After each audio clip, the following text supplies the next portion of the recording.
ईपीके capital प्रस्तुत करता है डीप डाइव सिस्को सिस्टम्स। नमस्कार सभी को, ईपीके कैपिटल के डीप डाइव वीडियो में आपका स्वागत है। मैं आपका होस्ट ऋत्विक हूं। इस श्रृंखला में हम हर दिन एक कंपनी का विश्लेषण बेंजामिन ग्रैहम द्वारा किए गए सुरक्षा विश्लेषण के आधार पर करते हैं। आज हम सिस्को सिस्टम्स के बारे में बात करने जा रहे हैं। आगे बढ़ने से पहले यह स्पष्ट करना आवश्यक है कि यह रिपोर्ट केवल शैक्षिक और जानकारीपूर्ण उद्देश्यों के लिए है। यह वित्तीय सलाह नहीं है और यह किसी भी स्टॉक को खरीदने या बेचने की सिफारिश नहीं है। सभी निवेश निर्णय सावधानीपूर्वक व्यक्तिगत अनुसंधान के बाद ही लेने चाहिए। भाग 1। परिचय। इंटरनेट का अदृश्य इंजन। हर बार जब आप कोई फिल्म स्ट्रीम करते हैं, वीडियो कॉल में शामिल होते हैं या अपने सोशल मीडिया फीड को रिफ्रेश करते हैं, तो आप एक अदृश्य डिजिटल हाईवे के साथ इंटरैक्ट कर रहे होते हैं। दशकों से एक कंपनी ने इस हाईवे का मुख्य वास्तुकार और ट्रैफिक पुलिस का काम किया है, सिस्को सिस्टम्स। इसका हार्डवेयर इंटरनेट की रीढ़ की हड्डी बनता है, जो हमारे आधुनिक विश्व को शक्ति देने वाले डेटा के निरंतर प्रवाह का निर्देशन करता है। लेकिन क्लाउड जायंट्स और कृत्रिम बुद्धिमत्ता की शुरुआत के युग में क्या इंटरनेट का मूल वास्तुकार एक पुरानी वस्तु है या यह चुपचाप अगली डिजिटल क्रांति की नींव का निर्माण कर रहा है? आज सिस्को एक चौराहे पर खड़ा है। एक परिपक्व लाभांश देने वाला ब्लू चिप स्टॉक एक ओर और दूसरी ओर एक कंपनी जो अरबों डॉलर की बोली लगा रही है एक एआई संचालित भविष्य पर। यह विश्लेषण संख्याओं का विश्लेषण करेगा, रणनीति की जांच करेगा और तर्कों का वजन करेगा, ताकि यह समझने में मदद मिल सके कि क्या सिस्को एक मूल्य जाल है या एक गहरे मूल्यवान टाइटन है जो पुनरुत्थान के लिए तैयार है। भाग 1। सिस्को की कहानी। स्टैनफोर्ड की जड़ों से वैश्विक नेटवर्क प्रभुत्व तक। कनेक्टिविटी का जन्म 1984-1990।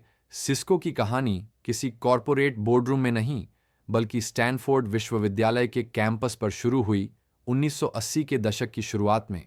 दो कंप्यूटर वैज्ञानिक, लियोनार्ड बोसैक और सैंडी लर्नर, जो अलग अलग विभागों में काम करते थे, एक सरल लेकिन गहरे चुनौती का सामना कर रहे थे। वे चाहते थे कि उनके संबंधित कंप्यूटर नेटवर्क एक दूसरे के साथ संवाद करें।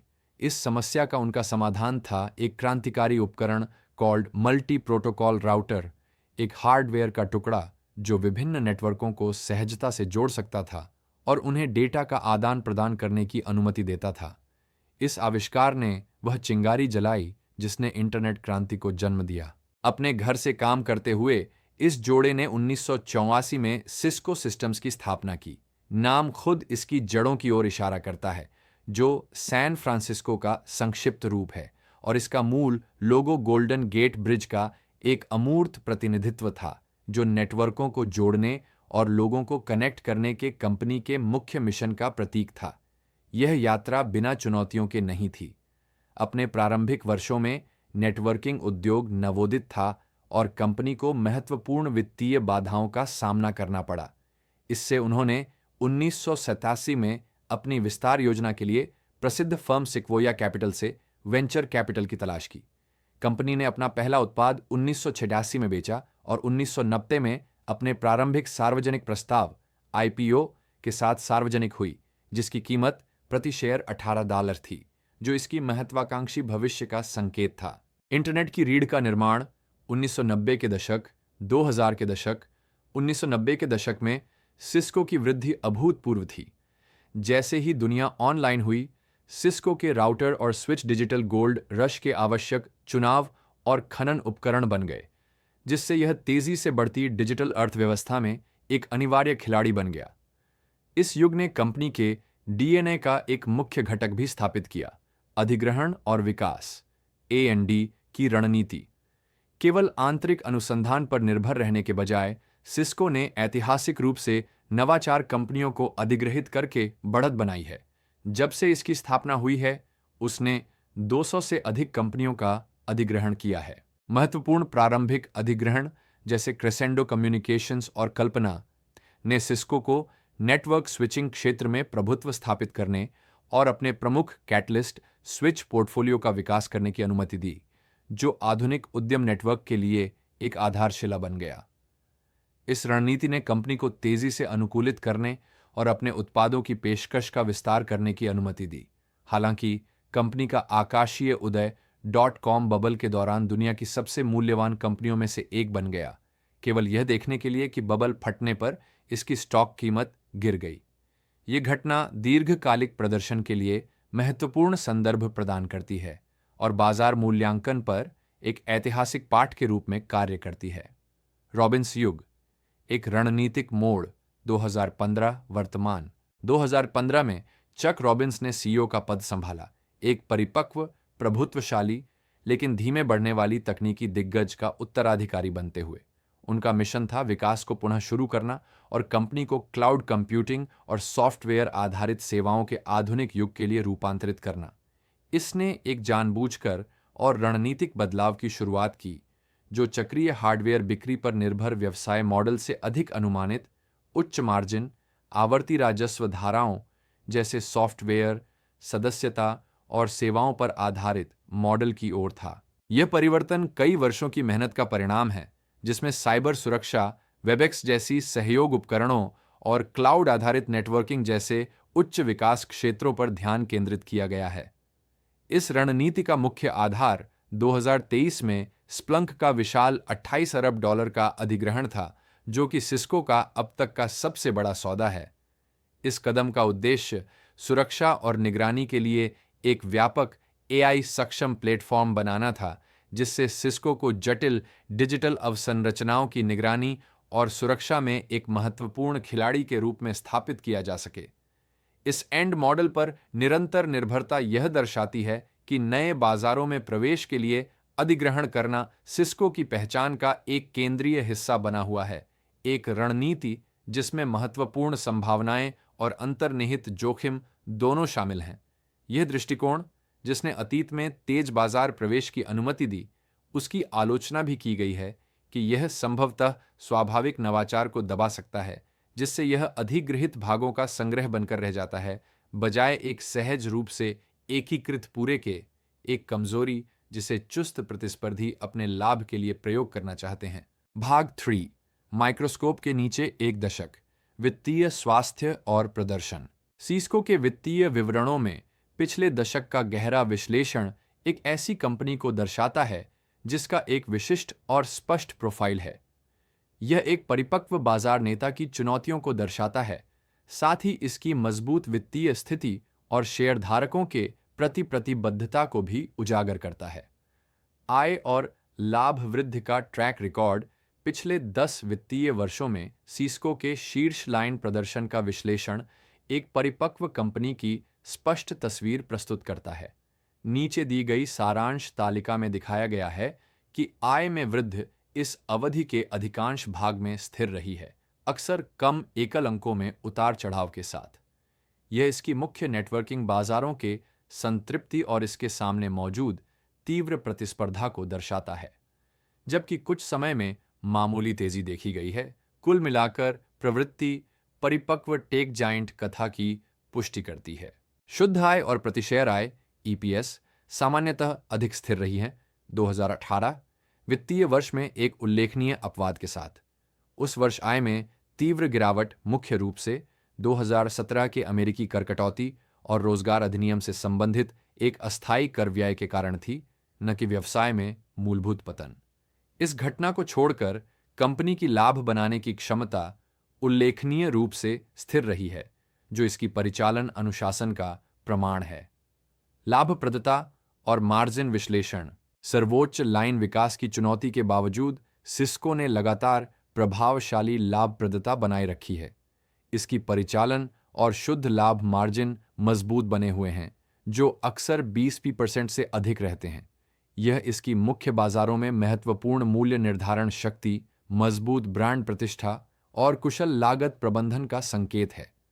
सॉफ्टवेयर और सदस्यता की ओर रणनीतिक बदलाव इन स्वस्थ मार्जिनों की रक्षा और वृद्धि के लिए स्पष्ट रूप से डिजाइन किया गया है। जैसे जैसे उच्च मार्जिन वाले सॉफ्टवेयर बिक्री राजस्व मिश्रण का बड़ा हिस्सा बनती है, वैसे वैसे लाभ वृद्धि को फिर से तेज करने की संभावना है, भले ही कुल राजस्व वृद्धि मामूली ही क्यों न हो। बैलेंस शीट की ताकत और आरण। सिस्को का बैलेंस शीट एक किला है। कंपनी लगातार भारी मात्रा में नकदी और निवेश का भंडार रखती है, जो अक्सर अरबों डॉलर में होता है। यह वित्तीय शक्ति अत्यंत रणनीतिक लचीलापन प्रदान करती है, जिससे स्प्लंक जैसी बड़ी खरीदारी, महत्वपूर्ण अनुसंधान एवं विकास का वित्तपोषण और आर्थिक मंदी का सामना बिना वित्तीय संकट के किया जा सकता है। जबकि कंपनी का आरण है, उसकी आरण से इक्विटी अनुपात उसकी गी-मो और नकदी सृजन क्षमता के अनुसार नियंत्रित स्तर पर बना हुआ है। शेयरधारक मूल्य सृजन लाभांश चैंपियन। किस्को के निवेश मामले का एक केंद्रीय स्तंभ इसकी शेयरधारकों को पूंजी वापस करने के प्रति उसकी अडिग प्रतिबद्धता है। कंपनी ने 2011 में लाभांश शुरू किया और तब से हर साल अपने भुगतान में वृद्धि की है, जो 13 लगातार वर्षों की वृद्धि का सिलसिला है। 16 इस रिकॉर्ड ने इसे आय केंद्रित निवेशकों के बीच एक पसंदीदा बना दिया है। कंपनी का लाभांश भुगतान अनुपात, जो आय का प्रतिशत है जो लाभांश के रूप में भुगतान किया जाता है, आमतौर पर स्थायी स्तर के आसपास रहता है, जिससे व्यवसाय में पुनर्निवेश के लिए पर्याप्त पूंजी बचती है। थोसिया यह दोहरा स्वरूप, एक तकनीकी कंपनी जो एक भरोसेमंद आय स्टॉक की तरह व्यवहार करती है, एक अनूठा मूल्यांकन प्रश्न उत्पन्न करता है। क्या यह एक सस्ती तकनीकी स्टॉक है या महंगी उपयोगिता? इसका उत्तर इस बात पर निर्भर करता है कि क्या इसकी रणनीतिक दिशा सफलतापूर्वक विकास को फिर से शुरू कर सकती है। भाग IV चार्ट पढ़ना, CSCO पर तकनीकी दृष्टिकोण। जबकि मौलिक विश्लेषण हमें व्यवसाय के स्वास्थ्य के बारे में बताता है, तकनीकी विश्लेषण बाजार की धारणा और यह कि निवेशक वर्तमान में अपने आप को कैसे स्थिति में रख रहे हैं, इस पर अंतर्दृष्टि प्रदान करता है। दीर्घकालिक कथा सिस्को के बहुआयु स्टॉक चार्ट को देखने से बाजार के इतिहास का अध्ययन होता है। यह 2000 में .com बबल के दौरान अभूतपूर्व शिखर को दर्शाता है। उसके बाद एक नाटकीय दुर्घटना हुई। 2 से अधिक दशकों से स्टॉक एक लंबी, धीमी रिकवरी की राह पर है और आश्चर्यजनक रूप से अभी तक उन सभी समय के उच्चतम स्तर को फिर से हासिल नहीं कर पाया है। यह दीर्घकालिक संदर्भ महत्वपूर्ण है क्योंकि इसने पूरे एक पीढ़ी के निवेशकों की धारणा को आकार दिया है। पिछले 10 वर्षों पर ध्यान केंद्रित करते हुए चार्ट एक अधिक रचनात्मक तस्वीर दिखाता है। स्टॉक एक सामान्य ऊपर की प्रवृत्ति में रहा है, जिसमें स्थिर प्रगति के साथ तीव्र सुधार और लंबी स्थिरताओं के द्वारों से चिह्नित है। यह पैटर्न उसके स्थिर, नकद सृजन करने वाले व्यवसाय और महत्वपूर्ण विकास के साथ उसकी संघर्षों के बीच चल रहे धकेलने और खींचने को दर्शाता है। मुख्य युद्ध क्षेत्र, समर्थन और प्रतिरोध। प्राविधिक विश्लेषण उन महत्वपूर्ण मूल्य स्तरों की पहचान करता है जहां खरीद या बिक्री का दबाव ऐतिहासिक रूप से बढ़ा है। सिस्को के लिए वर्तमान विश्लेषण लगभग 64-79 के आसपास एक महत्वपूर्ण तकनीकी समर्थन स्तर और लगभग 71-70 के पास एक प्रमुख प्रतिरोध स्तर की ओर संकेत करता है। सरल शब्दों में, समर्थन एक संभावित मूल्य तल के रूप में कार्य करता है जहां खरीदारों ने पहले मजबूत रुचि दिखाई है, जिससे और गिरावट को रोका जा सकता है। प्रतिरोध इसके विपरीत एक मूल्य छत के रूप में कार्य करता है जहां विक्रेता ऐतिहासिक रूप से लाभ लेते हैं, जिससे ऊपर की ओर प्रगति रुक जाती है। इस प्रतिरोध से ऊपर या समर्थन से नीचे निर्णायक ब्रेक स्टॉक के अगले प्रमुख रुझान की शुरुआत का संकेत दे सकता है। गति और भावना। वर्तमान गति का आकलन करने के लिए विश्लेषक अक्सर रिलेटिव स्ट्रेंथ इंडेक्स या RSI जैसे संकेतकों की ओर रुख करते हैं। RSI एक गति ऑसिलेटर है जो 0 से 100 के पैमाने पर कीमतों की गति और परिवर्तन को मापता है। यह अत्यधिक खरीदी या अत्यधिक बिक्री की स्थितियों की पहचान करने में मदद करता है। सिस्को के चार्ट का हालिया विश्लेषण एक संभावित नकारात्मक भिन्नता की ओर संकेत करता है। यह तब होता है जब स्टॉक की कीमत नई ऊंचाई पर पहुंचती है, लेकिन RSI संकेतक ऐसा करने में असफल रहता है। यह कभी कभी संकेत दे सकता है कि अंतर्निहित ऊपर की गति कमजोर हो रही है और स्टॉक को समेकन या पुलबैक की अवधि का सामना करना पड़ सकता है। भाग 22 बुद्धिमान निवेशक का दृष्टिकोण। बेंजामिन ग्राहम का मूल्यांकन। आशय मूल्य 22.5x EPS x BVPS trailing 12 months TTM पतला EPS 2x पोर्ड वित्तीय वर्ष 2025 के लिए और प्रति शेयर बुक मूल्य BVPS 11 और 6 स्टार्ट का उपयोग करके हम ग्राहम नंबर 11 की गणना कर सकते हैं। मूल्य टूअर 22.5x 2.6 टूअर 11 में 6 स्टार्ट 612 से टोन 26 निर्णय लगभग $26 की इस गणना की आंतरिक मूल्य की तुलना हाल के बाजार मूल्य $8 से करने पर एक महत्वपूर्ण अंतर दिखाई देता है। इस क्लासिक परिसंपत्ति केंद्रित मूल्यांकन सूत्र के दृष्टिकोण से सिस्को का स्टॉक काफी अधिक मूल्यांकन वाला प्रतीत होता है। हालांकि इस गणना के साथ एक महत्वपूर्ण चेतावनी भी है। ग्राहम नंबर मुख्य रूप से पुस्तकीय मूल्य पर जोर देता है, जो मुख्य रूप से मूर्त संपत्तियों का खाता है। 1950 के दशक में एक औद्योगिक कंपनी के लिए यह मूल्य का विश्वसनीय माप था। आधुनिक तकनीकी कंपनी जैसे सिस्को के लिए इसकी सबसे मूल्यवान संपत्तियां, जैसे इसकी शक्तिशाली ब्रांड, इसकी व्यापक बौद्धिक संपदा का पोर्टफोलियो, इसकी गहरी ग्राहक संबंध और इसकी बढ़ती सॉफ्टवेयर व्यवसाय, अमूर्त हैं और बैलेंस शीट पर पूरी तरह से दर्ज नहीं हैं। इसलिए केवल परिसंपत्ति आधारित ढांचा कंपनी की वास्तविक आर्थिक कीमत को व्यवस्थित रूप से कम आंक सकता है, जिससे यह विश्लेषण के लिए एक उपयोगी लेकिन अपूर्ण उपकरण बन जाता है। भाग 6 बैल बनाम भालू बहस सिस्को का भविष्य। एक्रोनियम। सिस्को के लिए आज का निवेश मामला दो प्रतिस्पर्धी कथाओं की कहानी है। बैल मामला भविष्य की दृष्टि से है, जो एक रणनीतिक परिवर्तन और नए विकास उत्प्रेरकों पर केंद्रित है। भालू मामला ऐतिहासिक प्रदर्शन और इसकी विशाल मात्रा की चुनौतियों में निहित है। बैल मामला आशावाद के कारण AI को पीढ़ीगत विकास उत्प्रेरक के रूप में। सिस्को के भविष्य का सबसे शक्तिशाली तर्क इसकी AI क्रांति में आवश्यक भूमिका है। AI मॉडल और अनुप्रयोग अभूतपूर्व नेटवर्किंग क्षमता और प्रदर्शन की आवश्यकता होती है। सिस्को उच्च प्रदर्शन वाले ईथरनेट स्विच, ऑप्टिक्स और कस्टम सिलिकॉन 1 प्रदान करता है, जो AI डेटा केंद्रों के लिए महत्वपूर्ण अवसंरचना का निर्माण करते हैं। यह अटकलें नहीं हैं, मांग मूर्त है। वित्तीय वर्ष 2025 में सिस्को के AI संबंधित आदेश $2 अरब से पार हो गए, जिससे इसकी प्रारंभिक लक्ष्य दोगुनी हो गई। रणनीतिक साझेदारी, विशेष रूप से AI नेता एनवीडिया के साथ, इस उभरते बाजार में इसकी स्थिति को और मजबूत करती है। पुनरावर्ती राजस्व इंजन, सॉफ्टवेयर और सदस्यता की ओर संक्रमण फल दे रहा है। ये अधिक अनुमानित और उच्च मार्जिन वाले स्रोत अब कुल राजस्व का 24% हिस्सा हैं और वार्षिक पुनरावर्ती राजस्व ARR $30 अरब से अधिक पहुंच गया है।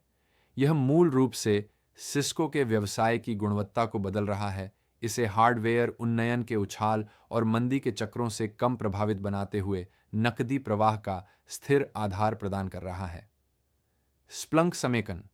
स्प्लंक का अधिग्रहण एक परिवर्तनकारी कदम है जो साइबर सुरक्षा और अवलोकन में एक शक्ति केंद्र बनाता है। सिस्को के नेटवर्क दृश्यता को स्प्लंक की डेटा विश्लेषण क्षमताओं के साथ मिलाकर कंपनी जटिल IT वातावरण की सुरक्षा और निगरानी के लिए एक संपूर्ण प्लेटफॉर्म प्रदान कर सकती है। एक विशाल और अनिवार्य क्षेत्र जिसमें उद्यम खर्च शामिल है। एक किले का बैलेंस शीट और शेयरधारक चैंपियन। अस्थिर बाजार में सिस्को की वित्तीय स्थिरता एक महत्वपूर्ण लाभ है। इसकी विशाल नकदी भंडार और स्थिर बढ़ते लाभांश सुरक्षा की एक सीमा प्रदान करते हैं और निवेशकों के लिए एक विश्वसनीय रिटर्न प्रवाह, जिससे यह तकनीकी क्षेत्र में एक रक्षात्मक होल्डिंग बन जाती है। दी बियर केस, सावधानी के कारण बड़े संख्याओं का नियम। सिस्को के लिए मुख्य चुनौती इसकी अपनी सफलता है। $55 अरब से अधिक की राजस्व आधार के साथ ऐसी वृद्धि उत्पन्न करना जो निवेशकों को उत्साहित करने के लिए पर्याप्त महत्वपूर्ण हो, अत्यंत कठिन है।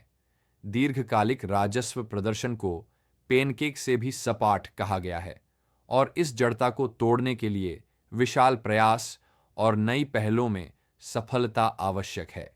तीव्र प्रतिस्पर्धात्मक खतरे। सिस्को कई मोर्चों पर युद्ध लड़ रहा है। अपने मुख्य नेटवर्किंग बाजार में यह अधिक केंद्रित और नवाचारी प्रतिस्पर्धियों जैसे अरिस्टा नेटवर्क्स का सामना कर रहा है, जिसे पूर्व सिस्को इंजीनियरों ने स्थापित किया था। उच्च वृद्धि साइबर सुरक्षा क्षेत्र में यह पालो ऑल्टो नेटवर्क्स और फोर्टिनेट जैसी विशिष्ट नेताओं के खिलाफ प्रतिस्पर्धा करता है। जोखिम यह है कि सिस्को सभी कामों का jack of all trades, master of none बन जाए, प्रत्येक श्रेणी में सर्वश्रेष्ठ प्रजाति समाधानों के खिलाफ प्रभावी ढंग से प्रतिस्पर्धा करने में असमर्थ। निवेश पर घटते लाभ। चिंताएं हैं कि सिस्को की अपनी निवेश से लाभ उत्पन्न करने की क्षमता कमजोर हो रही है। विश्लेषण ने निवेशित पूंजी पर घटते रिटर्न ROIC की ओर इशारा किया है, जो संकेत कर सकता है कि स्प्लंक पर विशाल दांव सहित नई अधिग्रहण और परियोजनाएं उतनी लाभप्रद नहीं हो रही हैं जितनी कि पिछली परियोजनाएं थीं। यह सीधे तौर पर भविष्य की वृद्धि के लिए A&D रणनीति पर भरोसे को चुनौती देता है। मूल्यांकन संबंधी चिंताएं। अपने मामूली विकास प्रोफाइल के बावजूद स्टॉक हमेशा सस्ता नहीं होता। इसके PE और मूल्य से बिक्री अनुपात ऐसे स्तरों पर व्यापार कर सकते हैं जिन्हें कुछ विश्लेषक खिंचा हुआ मानते हैं, विशेष रूप से जब इसकी विकास संभावनाओं की तुलना में। इसका मतलब है कि AI कहानी के चारों ओर अधिकतम आशावाद पहले ही स्टॉक में मूल्यवान हो चुका हो सकता है। अंततः सिस्को के पूरे निवेश सिद्धांत का एकमात्र सवाल है, क्या उच्च विकास AI और सॉफ्टवेयर खंड इतनी तेजी से बढ़ सकते हैं कि धीमे या बिना विकास वाले पुरानी हार्डवेयर व्यवसाय को संतुलित कर सकें? बुल केस नए इंजनों पर दांव लगाता है, जबकि बियर केस मुख्य व्यवसाय के भारी लंगर की ओर इशारा करता है। इस समय के खिलाफ इस दौड़ का परिणाम अगले दशक के लिए स्टॉक की दिशा तय करेगा। भाग 7। आवश्यक उचित परिश्रम, विवाद और प्रतिस्पर्धात्मक परिदृश्य। एक व्यापक विश्लेषण में उन जोखिमों की जांच शामिल है जो हमेशा वित्तीय विवरणों में नहीं दिखाई देते, जिनमें कानूनी लड़ाइयां और प्रतिस्पर्धात्मक माहौल शामिल हैं। कानूनी और प्रतिष्ठात्मक जोखिम। सिस्को बनाम अरिस्टा नेटवर्क्स। सिस्को अपने प्रतिस्पर्धी अरिस्टा नेटवर्क्स के साथ कई वर्षों तक कानूनी युद्ध में फंसा रहा। सिस्को का आरोप था कि अरिस्टा, जिसे पूर्व सिस्को अधिकारियों ने स्थापित किया था, ने अपने पेटेंट का उल्लंघन किया है और अपने command line interface CLI software की नकल की है। यह विवाद जटिल था, जिसमें संघीय अदालत में और अंतर्राष्ट्रीय व्यापार आयोग के समक्ष कार्यवाही शामिल थी। अंततः यह 2018 में समाप्त हुआ, जब अरिस्टा ने सिस्को को $400 मिलियन का समझौता भुगतान किया। हालांकि लड़ाई का एक महत्वपूर्ण हिस्सा एक जूरी का निर्णय था, जिसने पाया कि अरिस्टा कॉपीराइट उल्लंघन के लिए जिम्मेदार नहीं है, जो एक कानूनी सिद्धांत पर आधारित है, जिसे सीन एन अ फेयर। यह सिद्धांत सुझाव देता है कि अरिस्टा के समान कमांड का उपयोग अनुमति योग्य था, क्योंकि वे उद्योग मानक बन गए थे और कार्यक्षमता के लिए आवश्यक थे, न कि वे सिस्को से संबंधित एक अनूठा रचनात्मक अभिव्यक्ति। चीन निगरानी आरोप।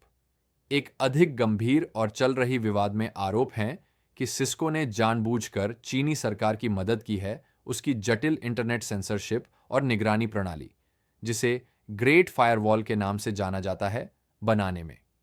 एक मुकदमे में आरोप लगाया गया है कि कंपनी ने विशेष रूप से तकनीक विकसित की ताकि अधिकारियों को फालुन गोंग धार्मिक अल्पसंख्यक के सदस्यों का पता लगाने और सताने में मदद मिल सके, जिससे उनकी गिरफ्तारी, यातना और मौत हो गई। एक अमेरिकी अपील अदालत ने पुष्टि की है कि सिस्को मानवाधिकार उल्लंघनों में सहायता और साजिश रचने के लिए जिम्मेदार ठहराया जा सकता है, जिससे मामला आगे बढ़ सकता है। यह कंपनी के लिए एक महत्वपूर्ण कानूनी, वित्तीय और ESG, पर्यावरण, सामाजिक और शासन जोखिम का प्रतिनिधित्व करता है। अरिस्टा मुकदमे का परिणाम सिस्को के व्यवसाय मॉडल के लिए एक महत्वपूर्ण खतरा उजागर करता है। इसकी मुख्य तकनीक का सामान बनना। यह कानूनी तर्क कि इसकी CLI एक उद्योग मानक थी, इसकी ऐतिहासिक प्रभुत्व के केंद्र में चोट करता है, यह सुझाव देते हुए कि इसकी तकनीकी खाई उतनी सुरक्षित नहीं है जितनी पहले मानी जाती थी। यह वास्तविकता इस बात को रेखांकित करती है कि अधिक सुरक्षित सॉफ्टवेयर और सुरक्षा प्लेटफॉर्मों की ओर रणनीतिक बदलाव केवल आक्रामक विकास रणनीति नहीं है, बल्कि एक आवश्यक रक्षात्मक कदम भी है। बाजार स्थिति और खाई सिस्को के मुख्य प्रतिस्पर्धात्मक लाभ या खाई उसकी विश्व स्तर पर मान्यता प्राप्त ब्रांड, उसकी विश्व भर में उद्यमों और डेटा केंद्रों में स्थापित उपकरणों का विशाल आधार और उसकी दीर्घकालिक ग्राहक संबंध हैं। हालांकि यह खाई निरंतर हमले का सामना कर रही है। इसके मुख्य प्रतिस्पर्धी हैं networking, Arista networks, Hewlett Packard enterprise, Jupiter networks, सुरक्षा, पालो ऑल्टो नेटवर्क्स, फोर्टिनेट, सहयोग, माइक्रोसॉफ्ट, जूम कम्युनिकेशन। प्रतिस्पर्धात्मक खतरे का स्वभाव विशिष्टता का है। जबकि सिस्को एक व्यापक पोर्टफोलियो प्रदान करता है, उसके प्रतिद्वंद्वी अक्सर विशिष्ट क्षेत्रों में सर्वश्रेष्ठ समाधान प्रदान करते हैं, जिससे उन्हें तेजी से नवाचार करने और उच्चतम विकास वाले खंडों में बाजार हिस्सेदारी हासिल करने का अवसर मिलता है। भाग एस, निष्कर्ष, विश्लेषण, सिस्को सिस्टम्स का संक्षिप्त दृष्टिकोण। तो आज सिस्को सिस्टम्स क्या है? यह दो मानसिकताओं वाली कंपनी है। एक ओर आपके पास एक विरासत का विशालकाय है, एक नकदी प्रवाह मशीन जो एक भरोसेमंद बढ़ते हुए लाभांश के साथ है, लेकिन जिसने एक दशक से अपनी शीर्ष रेखा को महत्वपूर्ण रूप से बढ़ाने के लिए संघर्ष किया है। दूसरी ओर आपके पास एक आक्रामक, भविष्य की दृष्टि वाली कंपनी है जो अरबों डॉलर का दांव लगा रही है कि यह एआई क्रांति में एक अनिवार्य भागीदार बन सकती है। बुल केस आकर्षक है जो सीधे सिस्को की मुख्य ताकतों, उच्च प्रदर्शन नेटवर्किंग में एआई संबंधित मांग में स्पष्ट उछाल पर केंद्रित है। एक बार पुनरावृत्त होने वाले राजस्व मॉडल में सफल परिवर्तन स्थिरता और लाभप्रदता का एक स्तर जोड़ता है जिसे नजरअंदाज करना मुश्किल है। भालू का मामला भी यथार्थ पर आधारित है, जो 50 बिलियन राजस्व वाली जहाज को चलाने की भारी चुनौती, अधिक फुर्तीले प्रतिस्पर्धियों से निरंतर खतरे और एक ऐसी मूल्यांकन है जो इन जोखिमों को पूरी तरह से नहीं दर्शाता। अंततः सिस्को में निवेशक रॉबिन्स की रणनीतिक परिवर्तन की सफलता पर एक दांव है। यह विश्वास है कि एआई, सुरक्षा और सॉफ्टवेयर से होने वाली वृद्धि न केवल स्थिर रहेगी बल्कि गति पकड़ लेगी, जो अंततः पूरी कंपनी को विकास के नए युग में ले जाएगी। तीव्र प्रतिस्पर्धा से लेकर गंभीर कानूनी और नैतिक चुनौतियों तक के जोखिम महत्वपूर्ण नहीं हैं। हमेशा की तरह अंतिम निर्णय अपने निवेशक के अपने अनुसंधान, जोखिम सहनशीलता और निवेश समय रेखा पर निर्भर करता है। और यह था हमारे इस वीडियो के लिए। हमें उम्मीद है कि यह वीडियो आपके लिए जानकारीपूर्ण था। यदि हां, तो कृपया इस वीडियो को लाइक और शेयर करें। साथ ही ऐसी शानदार दैनिक सामग्री के लिए हमारे चैनल को सब्सक्राइब करना न भूलें। यदि आप हिंदी में वीडियो देखना चाहते हैं तो आप ईपीके कैपिटल के हिंदी चैनल को भी सब्सक्राइब कर सकते हैं। आप हमें इंस्टाग्राम और ट्विटर पर भी फॉलो कर सकते हैं। विवरण में जानकारी दी गई है। अधिक जानकारी या अपने व्यक्तिगत वित्तीय सलाह के लिए कृपया विवरण में दी गई जानकारी पर हमसे संपर्क करें। मैं आपको अगले वीडियो में मिलूंगा। देखने के लिए धन्यवाद।